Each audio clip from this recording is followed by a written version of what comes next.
नमस्कार, स्वागत है आपका हमारे चैनल पे। आज बहुत बड़ी खबर आ रही है गोवा से, जिस गोवा में 49 सीटों में से 33 सीट जो भारतीय जनता पार्टी के पक्ष में आई वो चौंकाने वाली है। इसी तरह से राजस्थान में जो चुनाव परिणाम आए थे उसमें जो भारतीय जनता पार्टी को बहुमत मिला था, और इसी प्रकार जो है ये हैदराबाद जो पंचायत चुनाव थे, स्थानीय निकाय के चुनाव थे, उसमें भी भारतीय जनता पार्टी को जो है सबसे ज़्यादा सीटें आई। जो जिस तरह से ये स्थानीय निकायों के चुनाव में भारतीय जनता पार्टी को बढ़त मिल रही है, और गोवा जैसे राज्य में जो भारतीय जनता पार्टी का इतना बड़ा आधार नहीं था, तो आज जो गोवा में जिस तरह से वहाँ की कल्चर है, जहाँ की संस्कृति है, और उसमें भारतीय जनता पार्टी जो कि एक राष्ट्रवादी और भारतीय संस्कृति को जो है बढ़ावा दे रही है पूरे देश में, उसमें जो है गोवा जैसे राज्य में जो है इतने चौंकाने वाले और इतने भारी बहुमत से जो बहुमत वाला जो चुनाव परिणाम भारतीय जनता पार्टी के पक्ष में आता है, तो एक बहुत बड़ी खुशखबरी है। दूसरी तरफ जो ये पूरे देश के जो किसान हैं, देश के नहीं कहेंगे, कुछ हिस्सों से जो किसान जो पूरे राजधानी को घेर के बैठे हुए हैं, और उनका जो राजनीतिकरण जिस तरह से हुआ है, उन किसानों को देख करके लगता है कि जो ग्रामीण क्षेत्र के जो किसान हैं वो भारतीय जनता की पार्टी के पक्ष में है। जो रियल में जो यथार्थ में किसान हैं, जिनको जो है बुनियादी चीज़ों की जो ज्ञान है, वो जो है भारतीय जनता पार्टी के पक्ष में जो है मतदान कर रहे हैं। लेकिन जिस तरह से जो ये बड़े बड़े आड़ती और बड़े बड़े जो दलाल टाइप में जो मंडियों में बड़ी दलाली करते हैं, ये राजनीति के प्रेरित जो किसान जो है वो पूरा का पूरा देश के राजधानी को जो है बंधक बनाए हुए हैं। इस तरह का जो प्रकरण चल रहा है, जिसमें आम आदमी पार्टी, कांग्रेस पार्टी और भारतीय कम्युनिस्ट पार्टी से लेकर तमाम जो ये राजनीतिक दल जो है भारतीय जनता पार्टी को, देश सरकार को जो है असमंजस की स्थिति में डाल रहे हैं, और इनके पीछे पूरा का पूरा गिरोह है जिसके तार जो है विदेशों से जुड़ रहे हैं, विदेशों में भी इनको समर्थन मिल रहा है। और ऐसे खबरें आ रही हैं कि इसके बीच में जो है ये भी मान रहे हैं कि इनके बीच में कुछ जो असामाजिक तत्व भी घुस गए। हमारे साथ जुड़ रहे हैं राजनीतिक विश्लेषक श्री पवन त्यागी। सर, अब आपका बहुत बहुत स्वागत है हमारे चैनल पे। सर, आप देख रहे होंगे किस तरह से जो भारतीय जनता पार्टी के बुनियादी तौर पे जो चुनाव परिणाम आ रहे हैं और जो भारतीय जनता पार्टी के पक्ष में आ रहे हैं, जहाँ की एक वास्तविक ज़िंदगी जीने वाला ग्रामीण किसान होता है, वहाँ अगर भारतीय जनता पार्टी देश की सरकार को इतना बड़ा जो है ये जो समर्थन मिल रहा है, दूसरी तरफ ये विपक्ष की पार्टियां जो है इस तरह से राजनीति कर रहे हैं, जिनका कि जो बड़े आड़ती हैं, अब किसान नहीं है, उनको पता भी नहीं किसानी क्या होती है, लेकिन आड़ती हैं, वो बड़ी दलाली करते हैं, और वो इस तरह से भारतीय जनता पार्टी का जो ये सरकार का जो बिल है उसको कहते हैं इसको वापस ले लो। तो आप किस तरह से ले लेंगे, हमारे दर्शक जानना चाहते हैं, क्योंकि आप किसान भी रहे हैं और आपका बहुत बड़ा विश्लेषण रहा है। पिछले जो है 19 दिन हो गए आज, और अभी तक इनके समझ में नहीं आ रहा है, किस तरह से लेते हैं आप इस किसान आंदोलन को? देखिए, ये आंदोलन पूरी तरह से कांग्रेस का प्रायोजित कार्यक्रम है, और इसमें वामपंथी दल साथ में मिले हुए हैं। इसके पीछे चीन और पाकिस्तान दोनों देश की मंशा है कि हमारे देश में कुछ ना कुछ डिस्टर्ब किया जाए, ताकि ध्यान बॉर्डर एरिया से हट जाए। और क्योंकि अब सर्दी पड़ चुकी है, ऐसे में वो चाहते हैं कि हमारा ध्यान हमारी अंदरूनी लड़ाई झगड़ों में बढ़ जाए, हमारी सेना, सरकार, ये सब के सब किसानों के मुद्दे पर उलझ जाए, और ये पूरे देश में एक आंदोलन चला पाएं कि भाई मोदी किसान विरोधी है। लेकिन इन सबकी चाल को नाकाम करने के लिए, जैसा आपने कहा कि ग्रामीण अंचल में जो ग्राम पंचायतों के चुनाव हो रहे हैं, उस चुनाव में जो परिणाम आए हैं, सबसे पहले आप देखिए कि जहां पर कांग्रेस की ही सरकार है, वो राजस्थान, वहां भी सबसे ज़्यादा सीटें भाजपा की आईं, और 14 तो ऐसे हैं कि जहां पर आप समझ लीजिए कि ये तय हो चुका है कि बोर्ड भाजपा का ही बनेगा। ये जो भाजपा की बढ़त है, जो भाजपा की सीटें आई हैं, उसमें बहुत सारी सीटें तो ऐसे क्षेत्र से आई हैं, ग्राम प्रधानी की, जिला पंचायत की, कि वो कांग्रेस के दिग्गज वहां से सांसद और विधायक हैं। तो ये जनता ने, खासतौर से किसानों ने, ये दिखाया है कि मोदी सरकार जो किसान बिल लेके आई है वो किसानों के हित में है। किसान उस बिल से खुश हैं, क्योंकि किसानों को एक ऑप्शन मिला है कि वो सरकारी मंडी के अलावा प्राइवेट मंडी में भी अपने सामान को, अपनी उपज को, अपने धान को बेच सकते हैं। कौन नहीं चाहेगा कि एक ऑप्शन अलग से हो। दूसरा, कॉन्ट्रैक्ट फार्मिंग, उसका जो किसान समझ रहे हैं, किसानों को समझ में आ रहा है, छोटे किसानों का वो लाभकारी बिल है, जिससे अब कंपनी एक्ट में किसान मजदूरी करेंगे उनको मिनिमम मजदूरी मिलेगी और कंपनी में काम करने वाले एम्प्लॉय की तरह बाकी सुविधाएं भी किसानों को मिलेंगी जो अभी तक कहीं नहीं मिलती थी।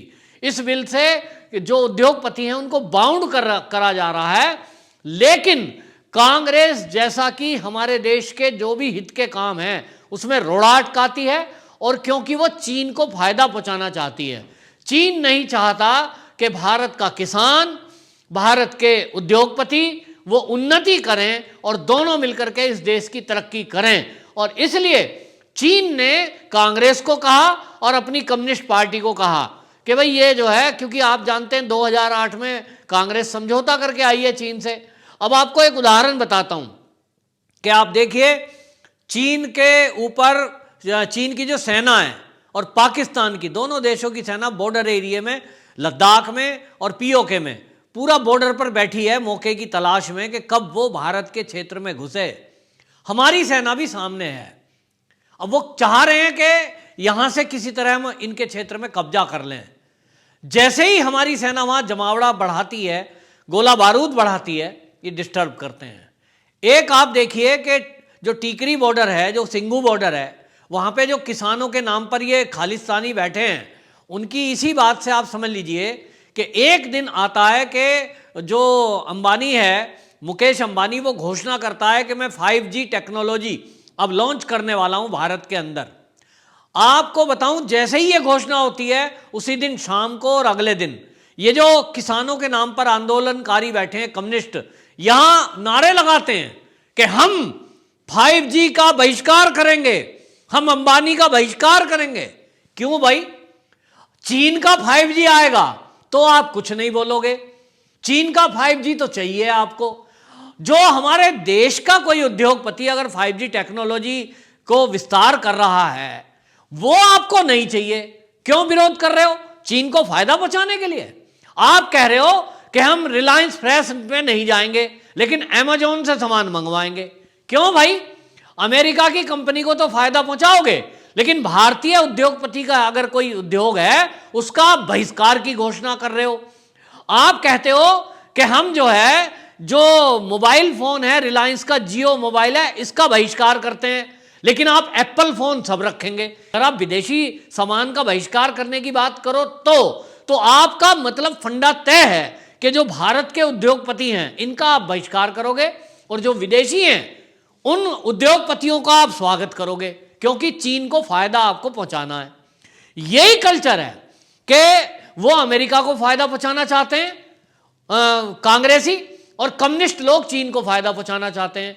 कांग्रेस भी चीन को फायदा पहुंचाना चाहती है और इसीलिए ये नकली आंदोलन खड़ा किया है।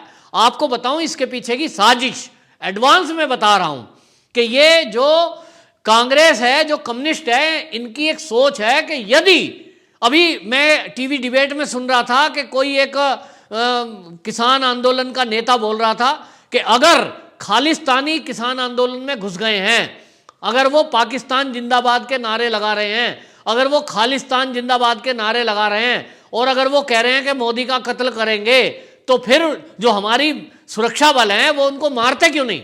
उठा के पकड़ के ले जाओ। यही तो वो चाह रहे हैं कि आप पूरा जुगट्टा बना के, हजारों की भीड़ वहां बैठी है जिनके हाथ में फरसे, तलवार, भाले, सब कुछ आप ले रहे हो, और ऐसे में आप ये चाहते हो कि हमारा पुलिस बल, सुरक्षा बल उन नेताओं को वहां से उठाए जिन्होंने पाकिस्तान जिंदाबाद के नारे लगाए। क्या आप उठाने दोगे? नहीं उठाने दोगे। और अगर पुलिस एक भी डंडा मारती है तो आप उल्टा उनसे तलवारों से हमला करोगे। तो ये चाहते हैं कि हिंसा हो, और हिंसा जब भड़केगी तो यही कांग्रेसी, यही कम्युनिस्ट, यही टुकड़े टुकड़े गैंग पूरे देश में जा जाके ढपली बजा बजा के प्रचार करेंगे कि मोदी तो किसान विरोधी है। वो देखो जी, डंडा मार दिया वहां पे टीकरी बॉर्डर पे। ये इनकी चाल है, और इस चाल को समझने के लिए पहले समझना पड़ेगा कि ये किसान आंदोलनकारी के भेष में कौन लोग बैठे हैं। किसान तो अपने खेत में काम कर रहा है, गेहूं की बुआई चल रही है, उनको फुर्सत नहीं है, लेकिन ये फुर्सत से आए हुए लोग हैं जिनको रोज लंगर चल रहा है, जैसे कि शाहीन बाग में चलता था, उनको मसाज पार्लर चल रहा है, जैसे कि कहीं स्पा में बैठे हो, उनको वहां जो है बढ़िया सैनिटाइज किए हुए गद्दे मिल रहे हैं, नए नए कंबल मिल रहे हैं, काजू बादाम खाने को मिल रहे हैं। घर से फुर्सत करके जो लोग आए हैं, जिनको कोई काम नहीं है, उनके खेतों में नौकर चाकर काम करते हैं, करोड़पति लोग हैं, वो लोग प्रोटेस्ट में आए हुए हैं।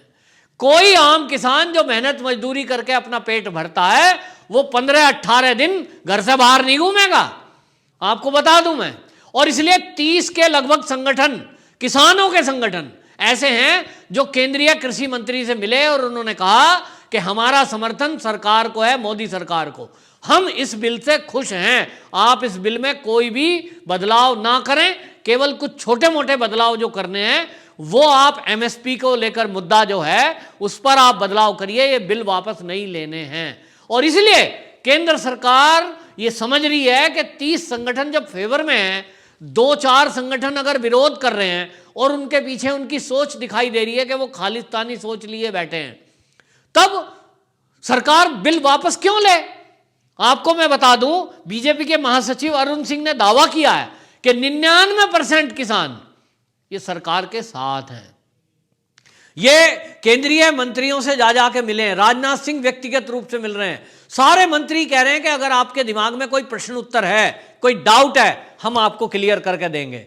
आपका शक था एमएसपी पर, हम लिख के देने को तैयार हैं, सरकार लिख के देने को तैयार है। आप कह रहे हो साहब प्राइवेट के लिए भी रेट तय कर दो, वो कह रहे हैं हम कर लेंगे। आपने कहा कोर्ट का हमें केस करने के लिए एसडीएम के बजाय सिविल कोर्ट में दाखिल करने का हमें कानून का हमें अधिकार दो, सरकार कह रही है हम देंगे।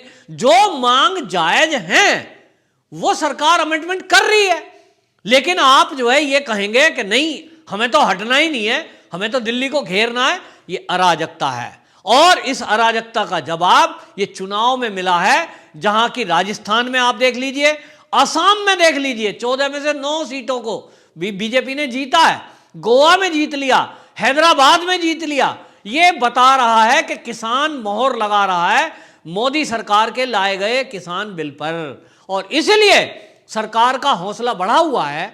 सरकार भी देख रही है कि ये किसानों की आय डबल करने का है। अब एक किसान अगर कह रहा है, मैं डिबेट में सुन रहा था कि सरकार ने एमएसपी तो जारी कर दिया 1300 किसी फसल की, और वो बिक्री है बाजार में जो उसको खरीद रहे हैं प्राइवेट वाले, वो तो 900 में खरीद रहे हैं, तो आय डबल कैसे होगी? भैया आय डबल एमएसपी से नहीं होगी। आय डबल करने के नुक्ते आपको सीखने हैं तो सरकार की वेबसाइट पे जाओ, सरकार के केंद्र पे जाओ, पढ़ो, और उसमें बता रही है सरकार कि आय डबल कैसे होगी। तो मैं ऐसे किसानों से मिला हूं, मैंने देखा है, भैया आपके पास अगर 10 बीघे की जमीन है तो उसमें आय डबल कैसे होगी? कॉन्ट्रैक्ट फार्मिंग से हो जाएगी आपकी आय डबल।